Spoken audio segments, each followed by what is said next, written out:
ஓம் சாய்ராம்.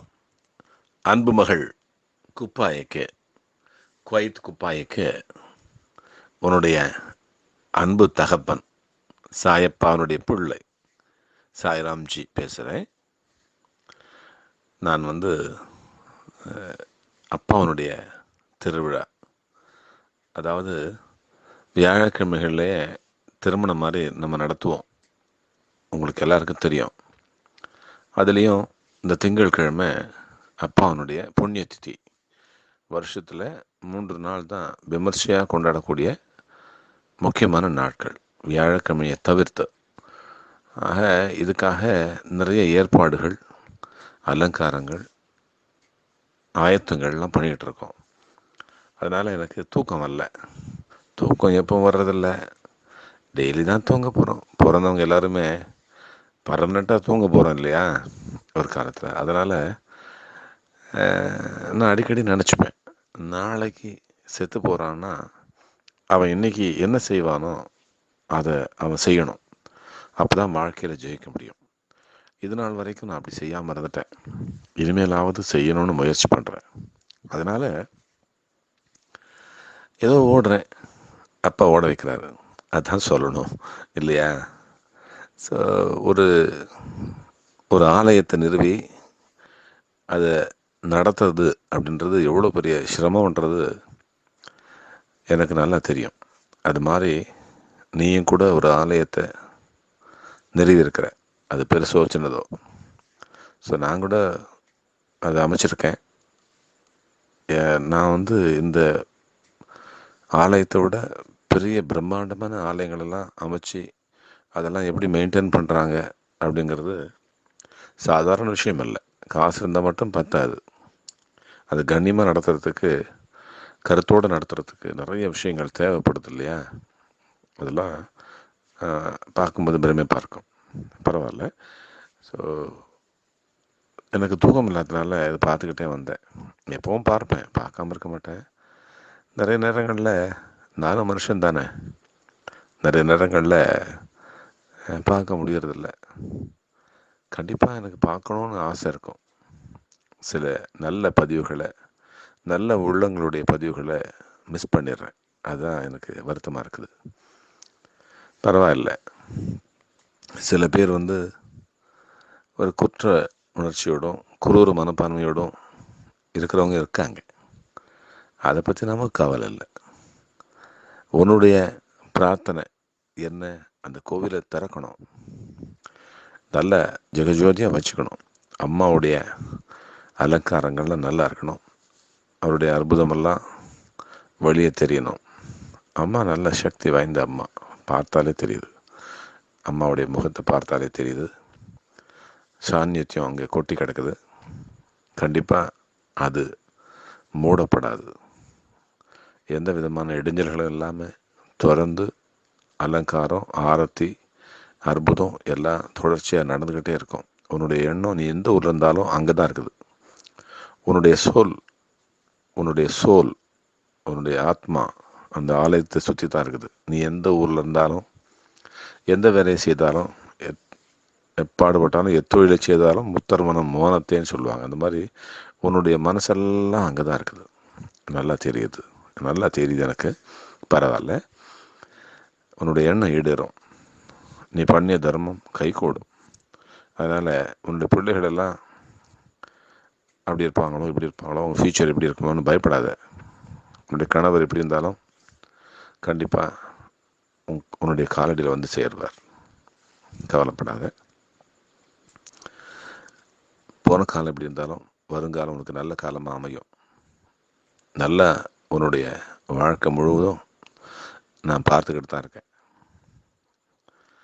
நினைக்காத, நான் உங்கள்கிட்ட பேசலைன்னு நினைக்காத. கண்டிப்பாக உன்னுடைய ஒவ்வொரு அசைவும் அப்பாவுக்கு தெரியும்.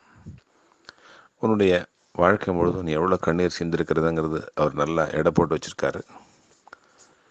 இனிமே உனக்கு நல்ல காலம்தான் வரும். சரியா? கவலைப்படாத. சாயப்பா இருக்கிறாரு, சாய்ராம்ஜி அப்பா உனக்காக எப்பவும் பிரார்த்தனை பண்ணுவேன். அப்பாவை பார்க்க வைப்பேன், அவர்கிட்ட உனக்காக மன்றாடுவேன். சரியா? உன்னுடைய பிரார்த்தனை கைகூடும். கைகூடும், கண்டிப்பாக கைகூடும்.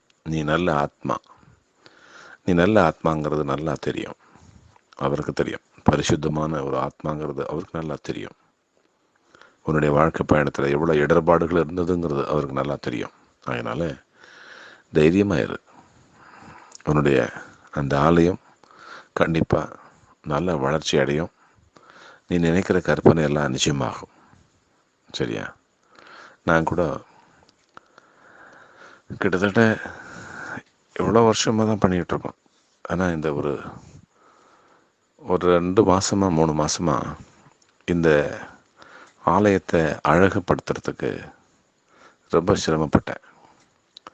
ஒரு பக்கம் நேரம், ஒரு பக்கம் உடல்நிலை, ஒரு பக்கம் கூட இருக்கிறவங்க ஒத்தாசை, இதெல்லாம் எதிர்பார்த்து ரொம்ப சிரமப்பட்டேன். சக்ஸஸ் கண்டிப்பாக கிடைக்குது, அதில் ஒரு குறையும் இல்லை. பணம் தேவைப்படுது, இருந்தாலும் ஒரு பக்கம் நிம்மதி ஒன்று வேணும் இல்லையா? அப்பா எவ்வளோ அழகாக இருக்கார். நிறைய வீடுகளில் கோலு வச்சுருக்காங்க. நம்ம வழித்துணை பாபாவுடைய அந்த அரங்கமே, அந்த கூட்டு பிரார்த்தனை கோபுரமே ஒரு கொலு மண்டபம் மாதிரி தான் இருக்கும். ஒரு தேர், அலங்கரிக்கப்பட்ட தேர் அப்படி தான் இருக்கும். நிறைய பேர் நினைப்பாங்க, அதை பார்த்து பொறாமப்படுவாங்க. ஒரு டாக்டர் வந்தார், ரொம்ப பெரிய டாக்டர். அப்போ ஆரத்தி நேரம். அப்போ நான் ஆரத்தி பண்ணிகிட்ருக்கேன், ஒரு ஸ்பீச் கொடுக்குறேன். அதாவது என்னென்னா நம்பிக்கை வார்த்தைகள். ஒரு ஆரத்தி முடிச்சுட்டு ஒரு நம்பிக்கை வார்த்தைகள் கொடுக்கணும் இல்லையா? அது ஸ்பீச்சுன்னு சொல்ல முடியாது. நான் ஒரு பெரிய ஒரு பேச்சாளன் கிடையாது. இருந்தாலும் சாயப்பாவோட பிள்ளை இல்லையா? அதனால் வந்திருக்கிற பிள்ளைங்களுக்கு ஒரு நம்பிக்கை வார்த்தை தரணும். அது கொடுத்துட்டு இருக்கும்போது பெரிய டாக்டர் ஆச்சே அப்படின்னு சொல்லிட்டு அவர்கிட்ட மைக்கை கொடுத்தேன். அவர் பேசணும்னு சொன்னார், அதனால் அவர்கிட்ட மைக் கொடுத்தேன். அவர் பேசும்போது சொன்னார், சாய்ராம்ஜி பார்த்தோன்னே எனக்கு பொறாமையாக இருக்குது அப்படின்னு சொல்லிட்டு. அவ்வளோ பெரிய மனுஷர் என்னடா இப்படி வார்த்தை சொல்கிறாரு. நம்ம என்ன சாதாரணமான ஒரு ஆள், ஒரு பாபாவுடைய பக்தன், அவருக்கு சேவை செய்யக்கூடிய ஒரு சேவகன். இவ்வளோ பெரிய மருத்துவமனை, 2-3 மருத்துவமனை வச்சுருக்கிறாரு. அவர் பார்த்தாலே ரொம்ப பர்சனாலிட்டியாக இருப்பார். மனைவி ஒரு மகாலட்சுமி மாதிரி மனைவி கூட்டிகிட்டு வந்தார். புள்ள ஒரு சின்ன அழகான புள்ள, நல்ல குடும்பம், வீடு வசதி, வாகனம் எல்லாமே இருக்குது, நல்ல தொடர்பு இருக்குது. இவர் போய் நம்மளை பார்த்து பொறாமப்படுறாரு, என்ன இது அப்படின்னு சொல்லிட்டு நான் நினச்சேன். ஸோ அப்போ நினச்சிக்கிட்டேன், நம்ம வெளியில் பார்க்குறதுக்கு ரொம்ப பிரம்மாண்டமாக இருக்கிறோம் நம்ம அப்படின்னு சொல்லிட்டு. அப்போ ஒரு காரியமும் அப்பா நடத்துகிறார், வழி நடத்துகிறார். நம்ம நிறைவாக வாழ்ந்தோமோ இல்லையோ, நம்ம அதாவது நம்ம குடும்பத்துக்கு நம்ம சக்ஸஸ்ஃபுல்லான ஒரு லீடரோ இல்லையோ, ஆனால் வெளியில் பார்க்குறதுக்கு நம்ம பிரம்மாண்டமாக தெரிகிறோம். பரவாயில்ல, நமக்கு எது இருக்குதோ இல்லையோ, வாழ்ந்த காலம் முழுக்கும் நம்ம கஷ்டப்பட்டிருந்தாலும், பின்னாடி எவ்வளோ குத்தப்பட்டிருந்தாலும், 10 திசையில் நம்ம அம்பு நமக்கு குத்தப்பட்டிருந்தாலும், ஒவ்வொரு நிமிஷமும் நம்ம சக்ஸஸ்ஃபுல்லாக வாழ்ந்துக்கிட்டு வந்திருக்கிறோம். நம்ம மூச்செல்லாம் சக்ஸஸ்ஃபுல்லான ஒரு மூச்சு காற்றாக இருந்திருக்கிறது.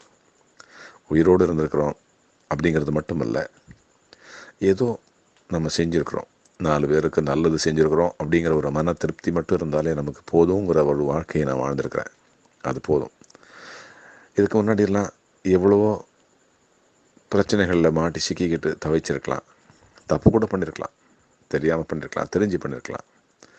இப்போ அப்படி பண்ணக்கூடாது அப்படிங்கிற ஒரு முடிவுக்கு வந்த பிறகு நம்ம நல்லா வர்றோம் அப்படிங்கிற ஒரு எண்ணம், ஒரு திருப்தி, ஆத்ம திருப்தி நமக்கு கிடைக்கிறதுன்றதே பெரிய விஷயமா இருக்குது இல்லையா? ஸோ என்ன மாதிரி தான் நீயும் இருந்திருப்ப, நீயும் இருக்கிற. அதனால் எனக்கு எப்படி சக்ஸஸ் கிடைக்குதோ, ஓடிக்கிட்டே இருக்கிறோம் இல்லையா?